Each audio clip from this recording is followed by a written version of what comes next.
ಉತ್ತರ ಕರ್ನಾಟಕದ ಜನಪ್ರತಿನಿಧಿಗಳು. ಓಕೆ, ಯಾವ ಮುಖ್ಯಮಂತ್ರಿಗಳನ್ನ ಯಾರನ್ನ ನಾವು ಮಾತಾಡೋದೇ ಇಲ್ಲ ಮುಖ್ಯಮಂತ್ರಿಗಳ ಮುಂದೆ. ಇವತ್ತೇನಾಗಿದೆ, ನಾವು ಪ್ರಧಾನಮಂತ್ರಿಗಳ ಮುಂದೆ ಹೋಗಿ ಮಾತಾಡೋದಿಲ್ಲ. ನಾವು ಕಷ್ಟ ಹೇಳ್ಕೋದಿದ್ರೆ ಪ್ರಧಾನಮಂತ್ರಿಗಳು ಅಟಲ್ ಬಿಹಾರಿ ವಾಜಪೇಯಿ ಇದ್ದಾಗ 519.6 ಆಂಧ್ರ ಪ್ರದೇಶದ ಚಂದ್ರಬಾಬು ನಾಯ್ಡು ಅವರು ಅವತ್ತು ಮುಖ್ಯಮಂತ್ರಿ ಇದ್ದರು. ಪ್ರಧಾನಮಂತ್ರಿಗಳ ಬಳಿ ಸುಮಾರು 28-29 ತೆಲುಗು ದೇಶಮದ MP ಹೋಗಿ ಕೂತರು, ಮನವಿ ಕೊಟ್ಟರೆ ವಾಜಪೇಯಿ ಅವರಿಗೆ. ಯಾಕೆ ಅವ್ರನ್ನ ನೆನೆಸ್ತೀನಿ ಅಂದ್ರೆ ಇವತ್ತು ಅಟಲ್ ಬಿಹಾರಿ ವಾಜಪೇಯಿ ಅವ್ರನ್ನ, ಅಧ್ಯಕ್ಷರೇ ನಾನು ಬಿಜಾಪುರನಲ್ಲಿದ್ದೆ, ನಾನು ಲೋಕಸಭಾ ಸದಸ್ಯ ಇದ್ದೆ. ಪತ್ರಕರ್ತರು ಬಂದು ಕೇಳಿದ್ರು, ಇವತ್ತು ಚಂದ್ರಬಾಬು ನಾಯ್ಡು ಅವರು ಭಾರತದ ಪ್ರಧಾನಮಂತ್ರಿ ಅಟಲ್ ಬಿಹಾರಿ ವಾಜಪೇಯಿ ಭೇಟಿಯಾಗಿದ್ದಾರೆ. 515ಕ್ಕಿಂತ ಹೆಚ್ಚಿಗೆ ಎತ್ತರಕ್ಕೆ ಅವಕಾಶ ಕೊಡಬಾರ್ದು, ಒಂದು ವೇಳೆ ಕೊಟ್ಟರೆ ತೆಲುಗು ದೇಶಂ ತನ್ನ ಪಾರ್ಟಿ ಬೆಂಬಲವನ್ನು ವಾಪಸ್ ತಗೋತೇತನೋ ಅಂತ ಒಂದು ಎಚ್ಚರಿಕೆಯನ್ನು ಕೊಟ್ಟಿದ್ದಾರೆ ಅಂತ ಹೇಳಿದ್ರು. ಅವಾಗ ನಾವೊಬ್ಬ ಲೋಕಸಭಾ ಸದಸ್ಯನಾಗಿ ನಾನು ಏನೋ ಬೇರೆ ಹಾದಿ ಹಿಡಿದು ಬಚಾವಾಗಲಿಕ್ಕೆ ಪ್ರಯತ್ನ ಮಾಡ್ಬೋದಾಗಿತ್ತು.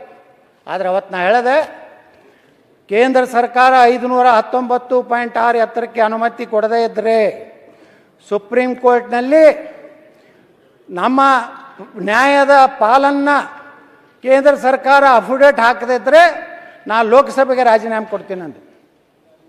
5 ನಿಮಿಷದಲ್ಲಿ ಅನಂತಕುಮಾರ್ ಅವ್ರ ಫೋನ್ ಬಂತು ನನಗೆ. ಏನು ಕೇಳಿದ್ರೆ ಅಧ್ಯಕ್ಷರೇ, ಏನಪ್ಪ ಮಹಾಪ್ರಭು, ನಮ್ಮದು ಸರ್ಕಾರ ಇದೆ, ನೀನು ರಾಜೀನಾಮೆ ಕೊಡ್ತೀನಿ ಅಂತ ಹೇಳಿದಿಲ್ಲ ಅಂತಂದರು. ಹೌದು ಕೊಡ್ತೀನಿ ಅಂತ ಹೇಳಿನ ಅಂತ ಹೇಳಿದೆ, ಕೊಡ್ತೀನಿ ಅಂತ ಹೇಳಿದೆ. ನೀವೇ ಕಲಿಸಿರಲ್ರಿ ನಮ್ಮ ಮೊದಲು ದೇಶ ಪಕ್ಷ, ಅಲ್ಲಿಂದ ನಾನು ದೇಶ, ನನ್ನ ಕ್ಷೇತ್ರದ ಜನ, ನನ್ನ ಲೋಕಸಭಾ ಸ್ಥಾನ. ಅವಾಗ ಅಧ್ಯಕ್ಷರೇ ಧರ್ಮಸಿಂಗರು ಮುಖ್ಯಮಂತ್ರಿಗಳಿದ್ದರು. ಇಲ್ಲೊಂದು ಆಲ್ ಪಾರ್ಟಿ ಮೀಟಿಂಗ್ ಆಯಿತು ಬೆಂಗಳೂರಿನ ವಿಧಾನಸಭೆಯಲ್ಲಿ. ನಿರ್ಣಯ ಆಯಿತು, ಎಲ್ಲರೂ ಕೂಡಿ ಪ್ರಧಾನಮಂತ್ರಿಗಳನ್ನ ಭೇಟಿ ಆಗೋದಕ್ಕೆ. ಅದಕ್ಕಿಂತ ಮುಂಚೆ ಅನಂತಕುಮಾರ್ ಅವ್ರನ್ನ ನನ್ನ ಮನೆಗೆ ಕರೆಸಿ, ನೀ ಭಾಳ ಈ ರೀತಿ ಸ್ಟೇಟ್ಮೆಂಟ್ ಕೊಟ್ಟಿದ್ದು ತಪ್ಪುತ್ತೆ. ಆಯಿತು, ತಪ್ಪಿದ್ರೆ ಏನು ಆ್ಯಕ್ಷನ್ ತಗೋರಿ ಅಂತ ಹೇಳಿದೆ. ಅವತ್ತೇ ನನ್ನ ದಿಲ್ಲಿ ಕರ್ಕೊಂಡು ಹೋದ್ರು. ಅಟಲ್ ಬಿಹಾರಿ ವಾಜಪೇಯಿ ಮನೆಗೆ, ಪ್ರಧಾನಮಂತ್ರಿಗಳ ಕಚೇರಿ ಮನೆಗೆ ಹೋದಿದ್ರು ಅಧ್ಯಕ್ಷರೇ.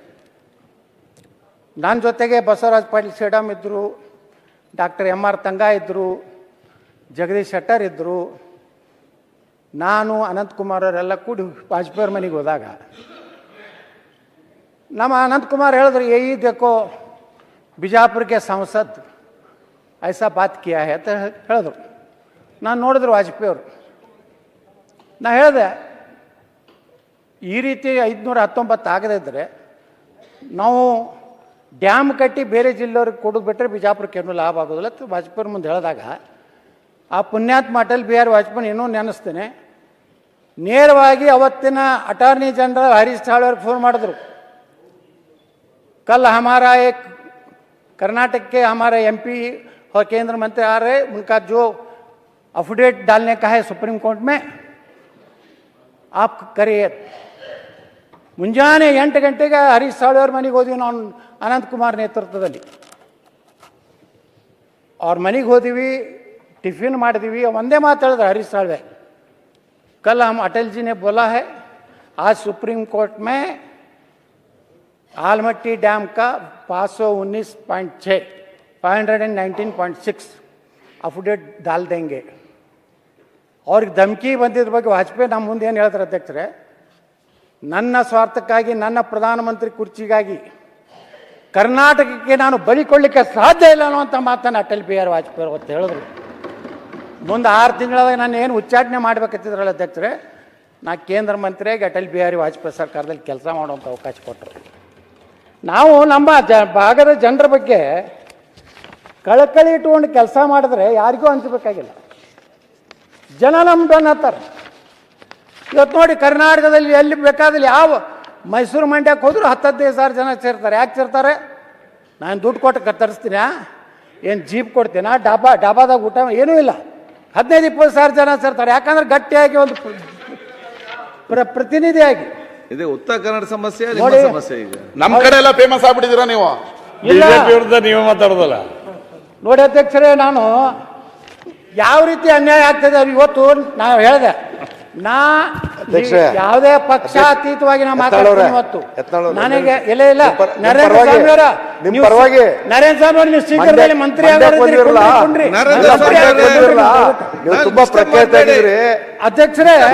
ಬಿಜಾಪುರದಲ್ಲಿದ್ದೆ ಬಂದ್ರೆ ಕಿತ್ನಾಳು ನೋಡ್ರಿ ಅಧ್ಯಕ್ಷರೇ, ನಮ್ಮ ಸರ್ಕಾರ ಇದ್ದಾಗಿಂದ ಒಂದು ಅನ್ಯಾಯ ಹೆಂಗೆ ರಾಜು ಪುಣ್ಯದ ಮಥನವೋ ನೀತಿ ತತ್ವದ ಕಥನವೋ ಬಲಾಬಲಗಳ ಘೋರ ಕದನವೋ ಪ್ರೇಮ ಕಾಮದ ಸದನವೋ ರಾಗ ದ್ವೇಷದ ದೋಷವೋ ಜನ್ಮ ಜನ್ಮದ ಪಾಶ